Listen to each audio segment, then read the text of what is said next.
Well, here we are again with another live and very exclusive interview. And today I'm going to be talking to probably one of my heroes here. I'm not going to say probably, is one of my heroes in the self publishing business. And we're going to be talking about writing book descriptions that sell. So you're going to want to make sure that you stay tuned to today's video. Hey, what's happening? It's Dale here with Self Publishing with Dale. And if you want to learn more about how to write and publish books that sell, make sure, of course, that you hit that little subscribe button and ring the bell notification icon so you don't miss a single one of these videos. And today I'm geeked up beyond belief. I know I say this a lot, but this is no exception. I've got a bucket list of people I've always wanted to bring onto this show. And today I'm just elated, and I actually spent the past 15 minutes getting a chance to kind of talk to him. But before I get all geeked up and, fanned out and such, I thought it was just important that we go ahead and we discuss exactly who this is, what they're about, where they're from. So that way there's a little bit of context for you as a viewer, and you're not completely lost. So in any event, today's guest is Bryan Cohen, and Bryan actually is an author, a podcaster, by the way, one of my favorite podcasts right now, and a coach. He's published over 40 books with over 500,000 downloads. I'm sure it's probably even more since he wrote that bio. His books include one of my absolute favorites. Do yourself a favor, go look it up right now and order it yourself. It is called How to Write a Sizzling Synopsis. He has about 5 novels in the viral superhero series. He's also the co-host of the Sell More Books Show podcast and the head writer at Best Page Forward, a book description writing service. I'm going to go ahead and welcome him onto the show. Bryan Cohen, thank you so much for taking time out your day to spend some time with us. Of course. Thank you, Dale. I really love what you've been doing on YouTube to help the self-publishing community, and I'm happy to stop by. I'm happy to be here.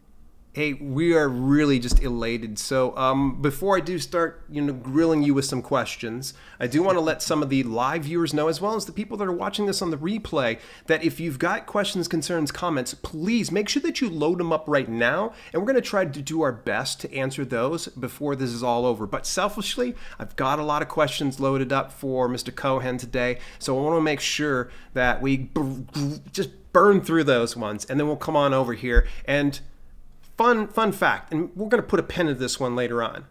Do you guys know that he actually was on the show Who Wants to Be a Millionaire? Hello?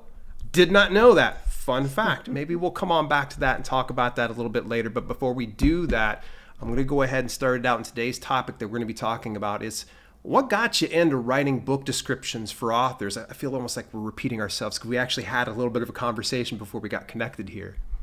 We need a little bit of self-publishing history, Okay. first and foremost. So there long time ago in the age of 2014, 2015 or so, there was a self-publishing podcast known as the Rocking Self-Publishing Podcast with Simon Whistler. Now, Simon Whistler has since stopped this podcast, and he's now actually a YouTube star himself, which is really He's huge. fun.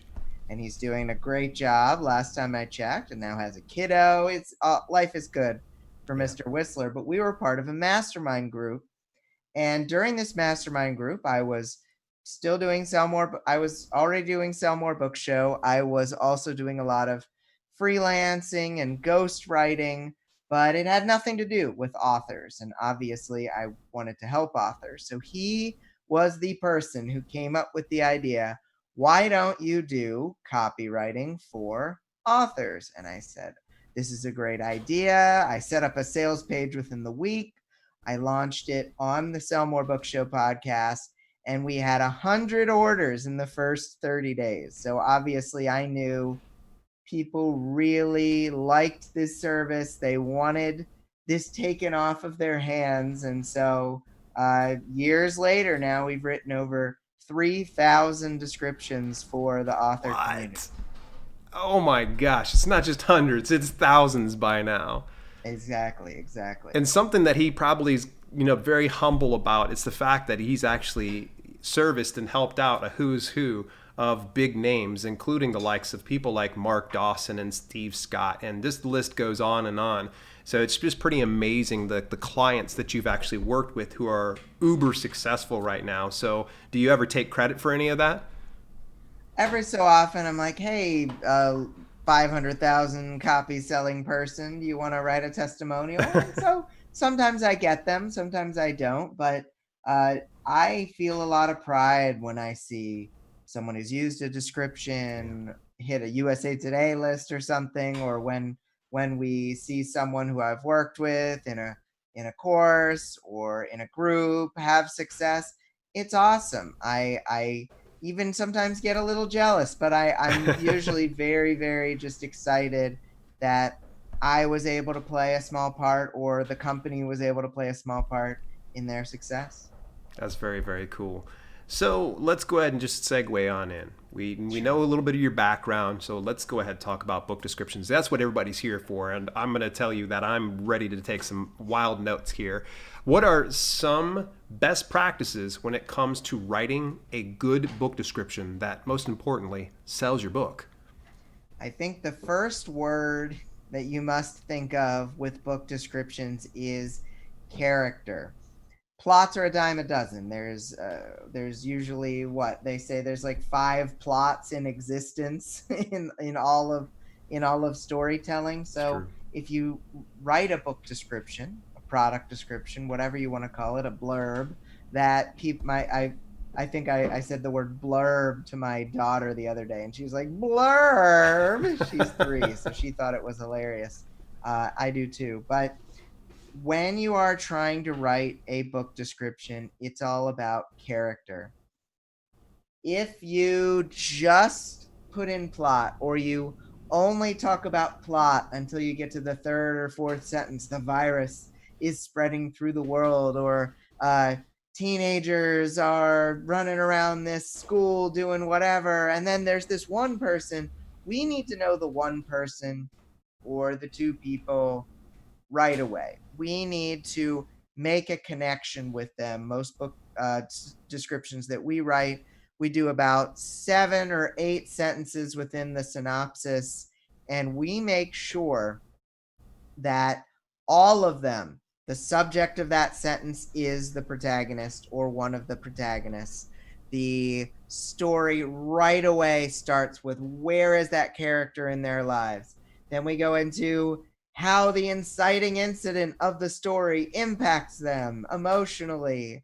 Then we go into how is the conflict of this story hitting them. It's all about the character. Now, obviously, this is for a fiction description. Right. In nonfiction, there are slightly different components, which we can certainly go into. But I know a lot of the self publishing people out there are the fiction variety. So I wanted to make sure we touched on that first.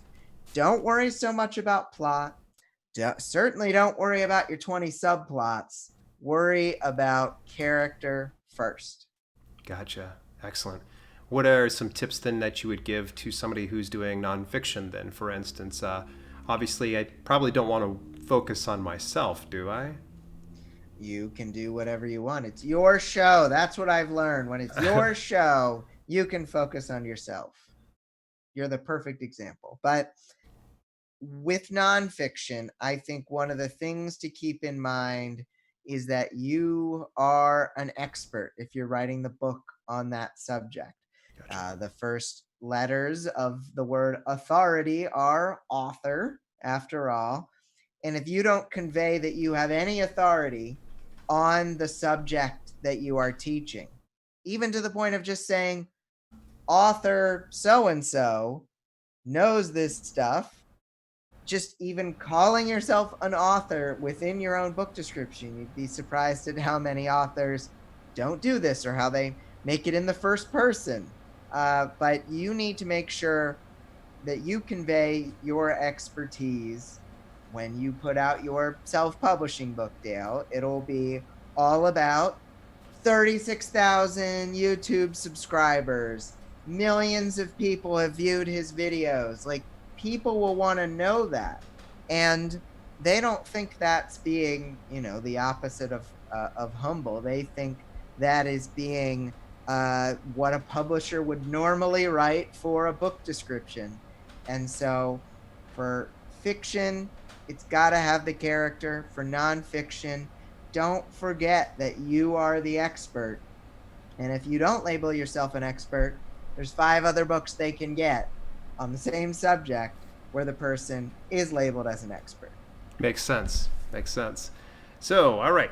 Here's another one. Very hot topic. I've seen some people say some pros and cons and such like that, but I think for someone who's done so many book descriptions, you probably have some deep insights into this. Are keywords important to include in a book description? If so, how many? If not, why? So this is really interesting. I've found um, there's been a prevailing opinion for the longest time that keywords are not indexed in book descriptions. If you put a weird name in your book description, you search it on Amazon, it won't come up. But Dave Chesson recently did a piece on this. Yep. And he discussed it's helpful to have a self-publishing news show so you don't accidentally say the wrong information. But Dave did research on this and found yes, individual terms on their own, not indexed, but Amazon uses this whole word cloud, which focuses on the density of a keyword in a particular piece. So if you had something like fitness or women's fitness in your book description 1 or 2 times, there is a chance that it could get indexed. That being said, I was a blogger before I was a writer and before I even taught a word of self-publishing info. Mm-hmm. And I've always been of the opinion that you should try to be as natural as possible in your writing. You should not necessarily make this huge effort to squeeze in to stuff those keywords into your description if they don't come in naturally. But at Best Page Forward, we like the idea of having your genre in the description, mentioned in the description. It's something we call the selling paragraph. And if you put that same genre in your subtitle, which we've really found how beneficial subtitles have been for conversion rate, certainly within the last year. Put your genre in the subtitle, put your genre in the book description. So that is a keyword that is active in there. And we have found that those 2 instances alone can make a big difference in a keyword helping to potentially send traffic to your book. Nice, nice. See, you make me feel so much better. It's funny, I kind of get a little tightened up. I was like, I'm waiting. He's going to probably say something. As soon as you said Dave Chesson, I was like, phew. Yeah, you being the person writing the keyword book. Yes, exactly. That's something I didn't completely want to say contradictory. anything wrong. Nah, you're fantastic. All right, so in event, next question. So we've talked about some of the best practices, discussed a little bit about keywords. Now I know you see them because you have a lot of authors reaching out to you because you've been around this business a lot longer than me. So I'm sure there's a lot of people who reach out to you. What are the most common mistakes you see authors doing when they're creating their book descriptions on their own? The number one most common mistake is packing too much information into every sentence. You see people who probably have edited their books so much that there is nary a run-on in the entirety of the book. And then the book description has 2 or 3 of them. It's Yes. 2 to 4 commas in certain sentences. And I get it. You think a lot of authors who write these descriptions think that the goal of the book description is to fully explain this book. Yeah. To fully explain this book so that the reader, and I get it, you don't want the reader to be confused. Yeah. So I absolutely get why there is that thought. But the goal of the book description is not to explain the book. The goal of the book description is to sell the book. Yep. And that's a very different type of writing that's needed.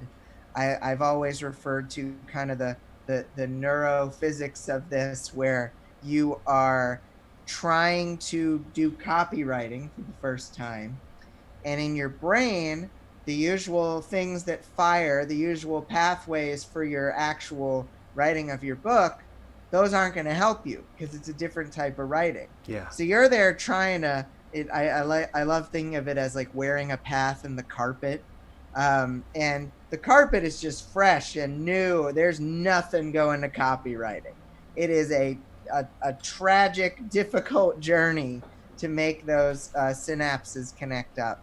And I've probably like some doctor in the audience is probably just like, oh gosh, tell him to stop talking about the wrong things in the brain. But if you are trying to write sales copy, you do not want to slow the momentum down. And that happens frequently when you have too many clauses, too much information packed into each sentence.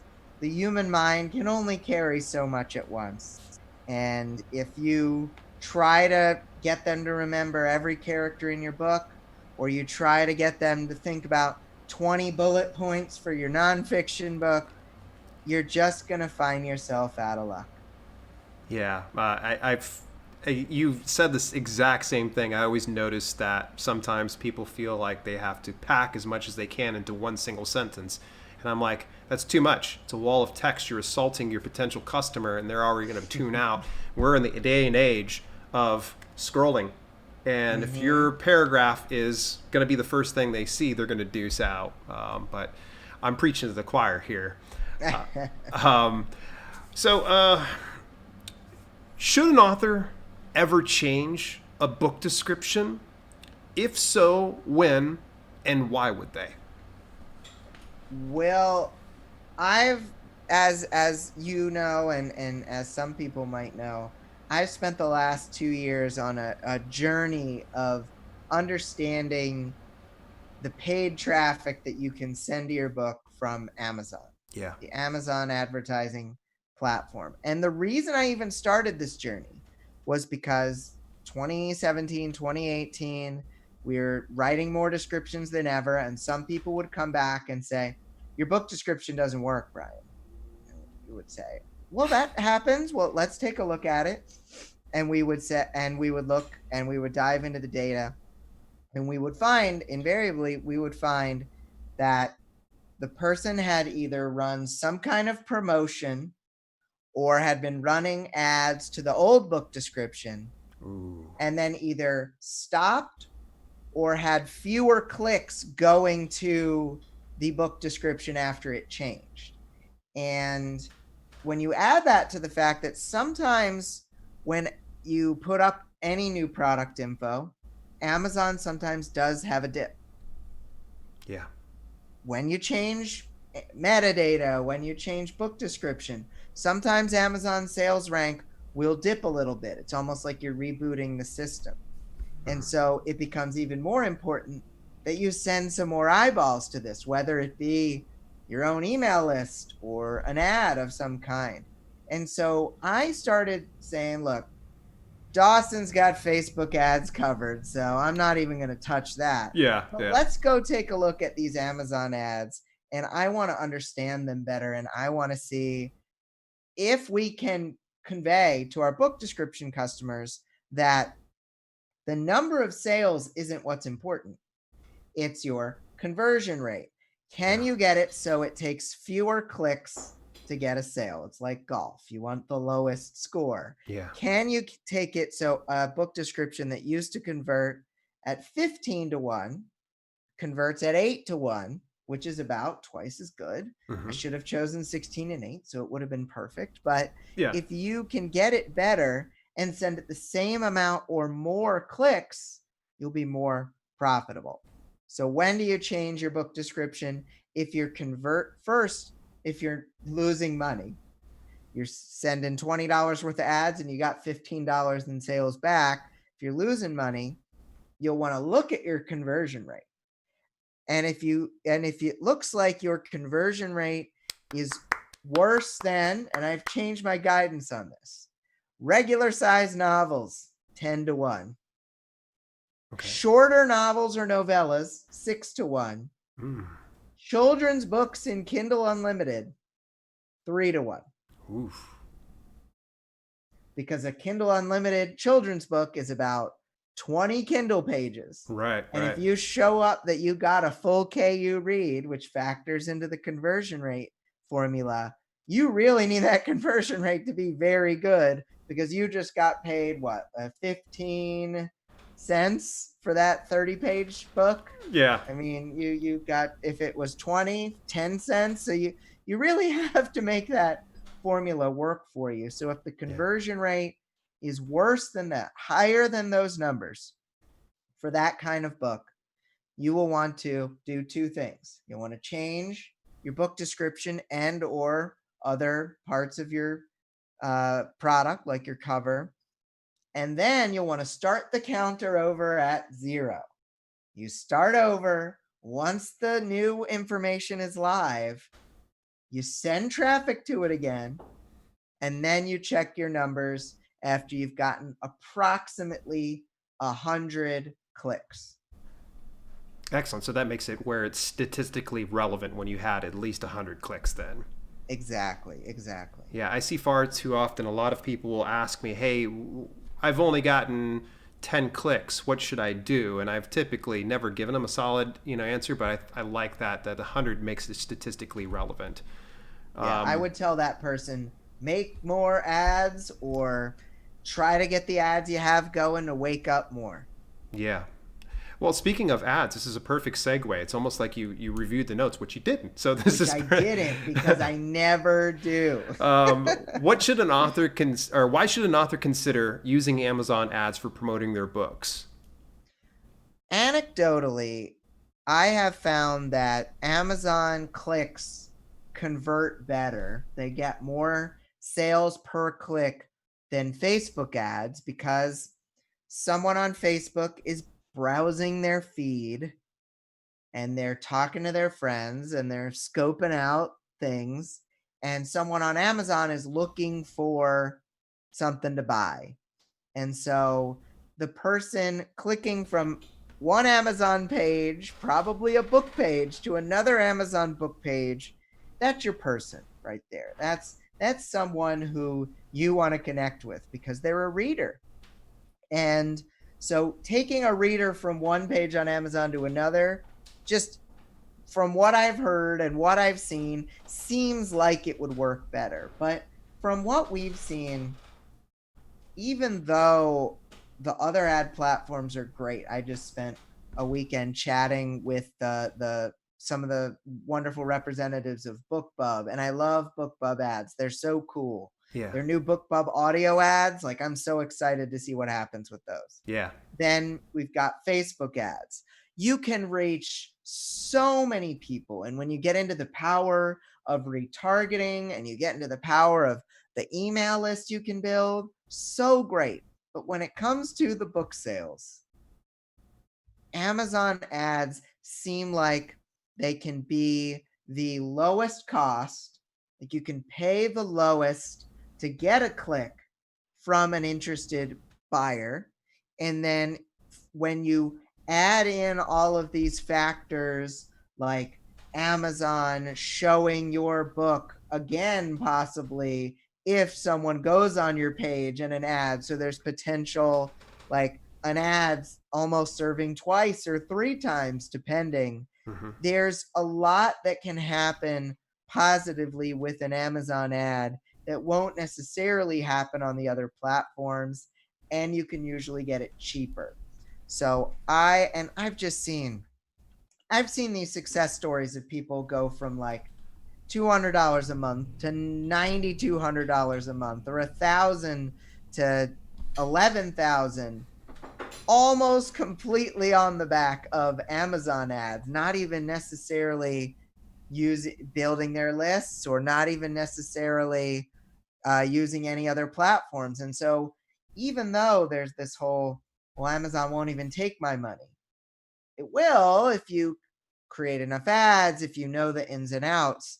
And so obviously super biased. I run free Amazon ad training. I run paid Amazon ad training. But now that I've just seen so many people have success with it, I'm like, if you've been burned by it before, it can be done better and you can have success with it. Yeah, for sure. Which, speaking of, I do have one more question before we transition over to the audience live Q and Sure. A. I am curious. You've actually have, I think it's a 5 day or might be a 5 week Amazon Ads challenge, and it's 100% free. How can people find that? Sure. So that is the one coming up is at sellingforauthors.com/October, because it is coming up in October. We do one every quarter. Yeah, it's totally free. People are like telling me, Bryan, you're crazy. But He's legit crazy, folks. Here, I I'm going to tell him too. He spends a lot of time and giving you guys free resources. So well, thank you. And it's the 5 day challenge, but when all is said and done, we actually end up giving support on this for about 15 days, I believe, is what it ends up being. So okay. we say it's 5 days, but we'll still answer your questions for 15 days. And it is free, and a lot of people participate, which is what I love, because we have homework and people are posting it in the Facebook group and people are cheering each other on, which I love, and we really encourage. And I think this past time we had 30 members of our support team to help make sure if you had a question, it got answered. So it was pretty wild. There were 8,000 people participating, so we had 30 people helping them out. Wow, tremendous. So, folks, make sure you do sign up. What was that link again? sellingforauthors.com/October. Get it signed up here, folks. All right, one last question, and this is going to be something that I just want you to run with it. What is the host of the Sell More Book Show podcast? I'm going to ask you the easy question here on my end of things. What's the key to selling more books? I think the key to selling more books is to focus on what is the most profitable. If you have not yet found something that has worked, you will need to keep working to get that one profitable thing, certainly. And so you are going to need to do the research. You are going to need to read books in the genre. You are going to need to do all the regular advice that people keep on giving, and you're going to need to keep trying to do it until you get the one profitable thing. But what I find too often is authors who do have more than one book or more than one series, they are really, really they're really, really trying to force everything at once to work at the same level.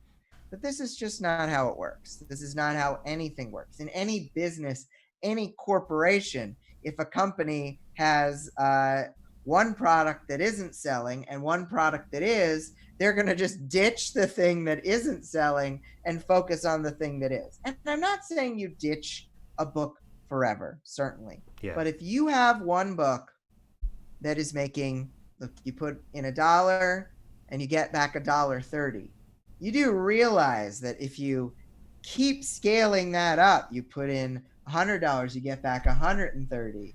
You put back, because that's an exact 30% right there. That was the ROI of my business last year. It was about 30%. Nice. And I can happily say I'm a six-figure entrepreneur. You don't need 200%, 500% ROI. You get even a little bit of a good margin.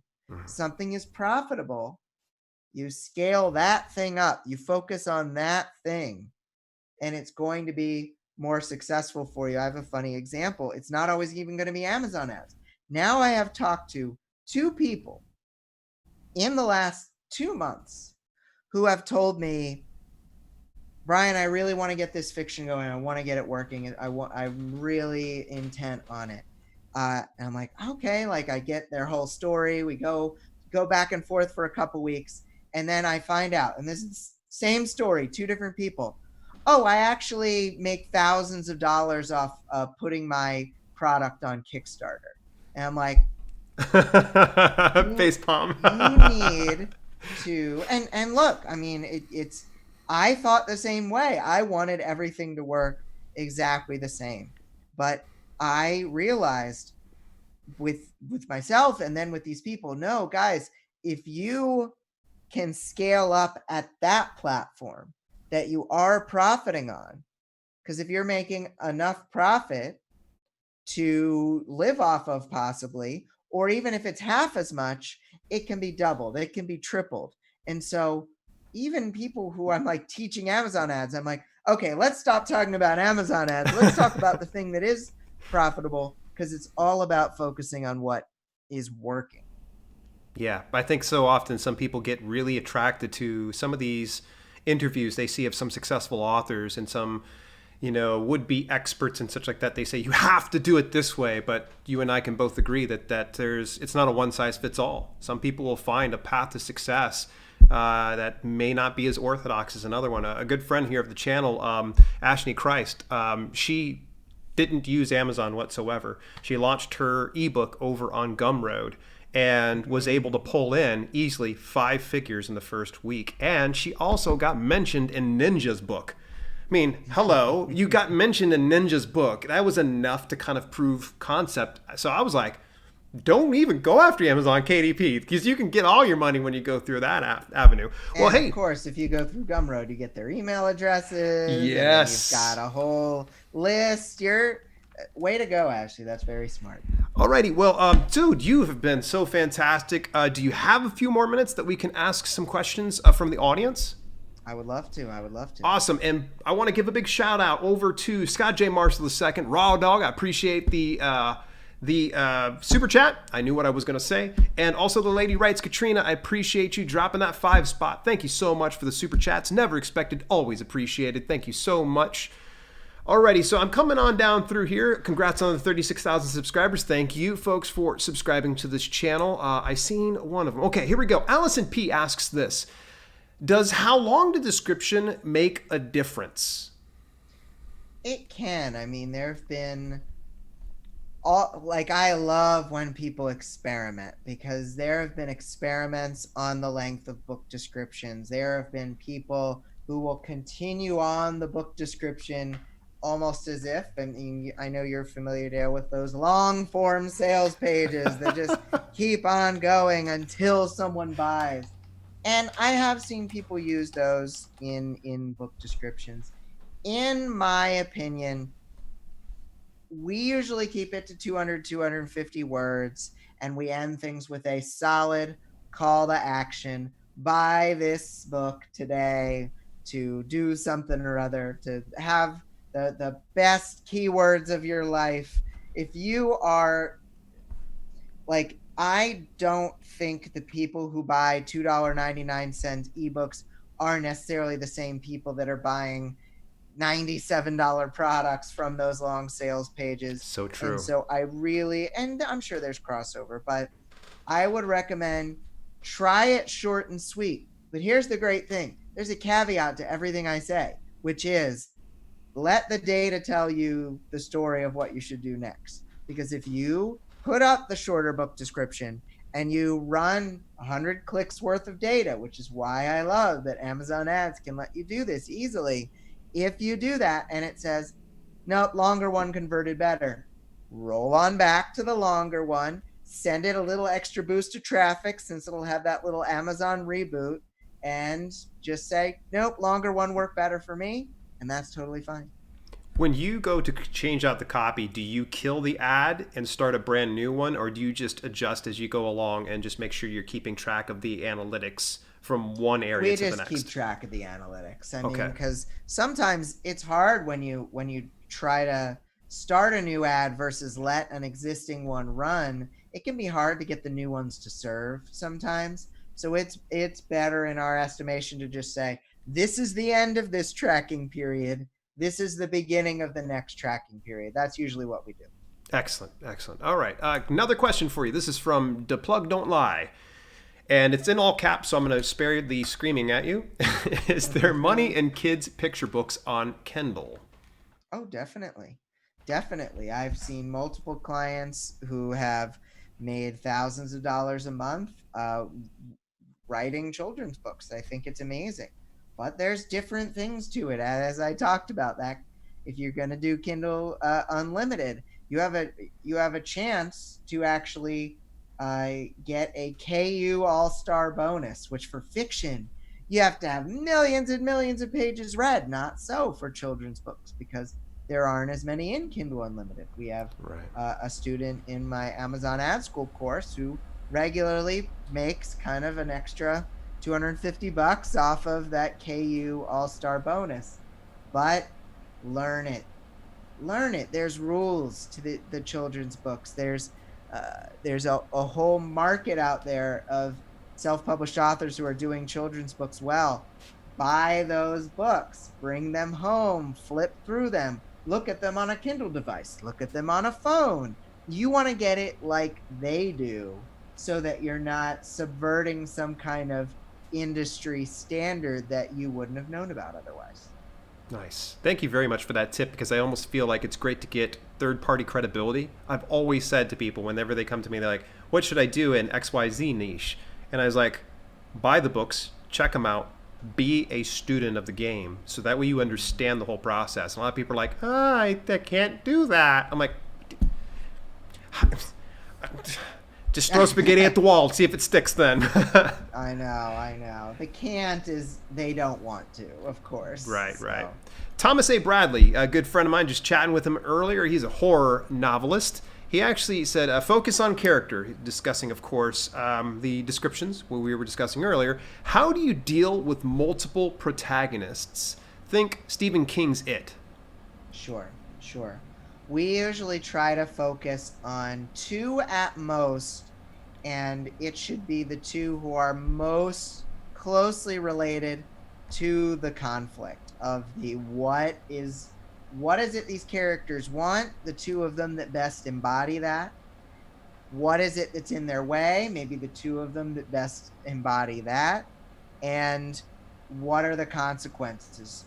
Who are the two characters who have the deepest emotional stakes in this, who have lost, particularly in horror, who have maybe the ones who have lost the most members of their friendship or family, or in horror, who lives kind of the longest in this book, and who might be the final girl or guy who would not feel like, oh, this book description was about a guy who died in the first 10 pages. Weird. Right. So I think you use that emotional resonance, but you also kind of know your book and use that. Okay, excellent. Great advice. Omana asks this: any recommendations on books regarding book descriptions or even copywriting? Well, I have a book. It just so happens I need to get one on my shelf. Just pull it out anytime we talk. Anytime. No, this will be the fourth mention on your channel. Exactly. So, I have a book, How to Write a Sizzling Synopsis, which is specifically about the chunk between your hook and what I'll call the selling paragraph. But I've prepared for you, Dale, and for the whole crew. I now have a new cheat sheet on the hook, the part above that.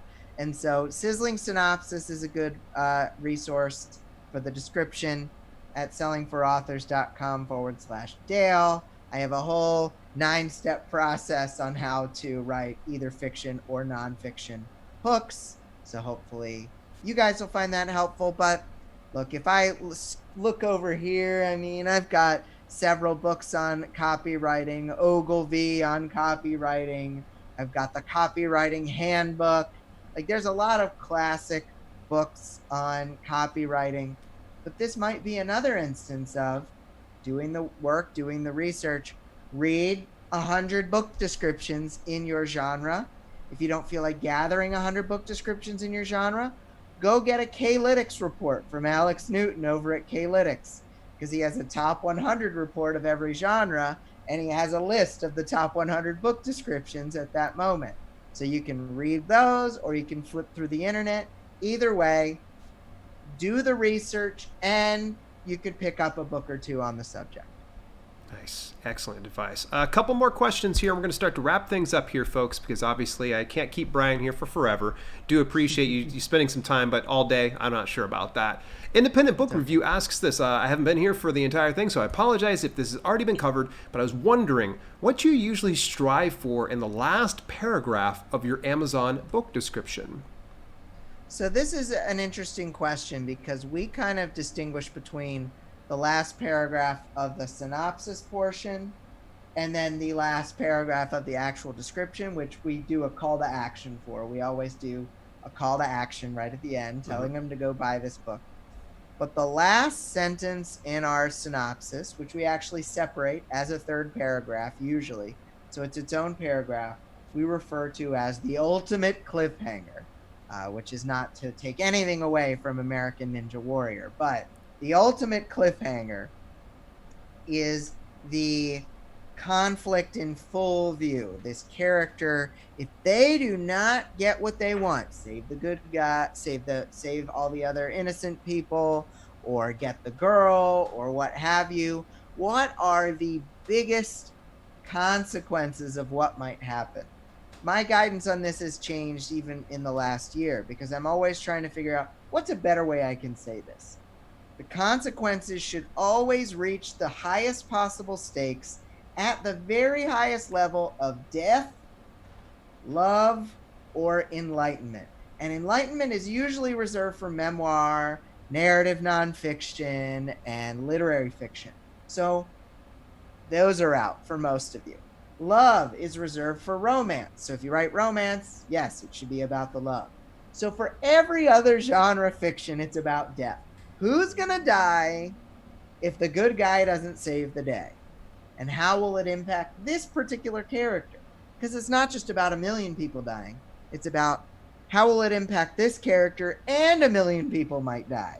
So those are those high stakes. That's what you need in the last section of your synopsis.